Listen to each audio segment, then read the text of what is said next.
en savoir un peu plus sur toi. Donc, est-ce que tu peux te présenter brièvement? Salut Flavien, donc moi c'est Francis, j'ai 37 ans. Je suis le petit dernier arrivé au Cap Nodo. Ça fait à peu près 2 ans que je suis sur le Ghana et avant j'étais dans la plus belle ville du monde, Marseille. Qu'est-ce que tu faisais avant à Marseille? En fait, ça faisait plus de 6 ans que j'étais moniteur auto-école et avant j'ai travaillé longtemps dans la logistique et aussi dans l'élevage et l'éducation canine.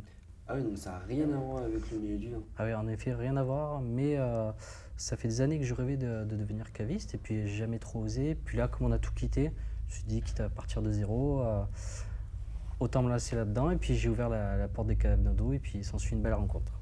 Donc, d'où vient cette passion finalement du vin? Alors ça fait assez longtemps, c'était dans un salon à Marseille, la Savime. Et parmi les stands, je tombe sur le stand du domaine du Cigalon à Châteauneuf-du-Pape. Et puis ça a été un peu comme une révélation. Et après s'ensuit d'autres rencontres, que ce soit les vignerons, des cavistes, d'autres personnes passionnées. Puis j'ai essayé de me documenter, d'apprendre.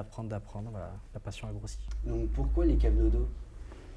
Alors on venait régulièrement en vacances ici et à chaque fois on passait par les caves pour prendre une petite bouteille et puis il y avait ce petit truc en plus, l'accueil, le conseil, la petite histoire qui va avec. Et puis ici les caves Nodo ont une très bonne réputation. Et quel est ton rôle en fait au sein de cette cave? Alors ici je fais un peu tout, l'accueil, le conseil, je gère un peu le stock, je cache les fils électriques. Et puis avec Franck, on va à la rencontre des vignerons, que ce soit chez eux ou dans des salons. Alors, tout à l'heure, tu m'as parlé de ta passion, mais finalement, qu'est-ce qui te plaît dans le domaine de caviste?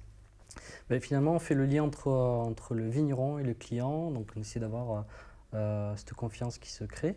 Et puis, je trouve que c'est toujours un moment positif. On vient acheter du vin pour une belle occasion, un repas en famille, un apéro entre amis, pour faire un cadeau ou pour se faire plaisir soi-même. Donc je trouve que c'est que du positif. Et puis le monde du vin est tellement large que finalement on est tout le temps en train d'apprendre, découvrir. Complètement, ouais. Donc, si tu devais te retrouver sur une île déserte et qu'il t'était permis d'emmener une seule et unique bouteille, laquelle choisirais-tu?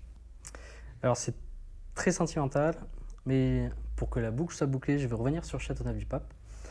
Et c'est un autre domaine. Donc là, c'est le vieux télégraphe. Donc là, en fait, c'est notre bouteille en fait avec ma compagne. Donc Très bonne bouteille. voilà, à chaque fois, elle a représenté beaucoup. Elle était souvent là dans les grands moments. Et puis on a eu la chance de visiter le domaine tous les deux. Donc c'était un super moment. Super.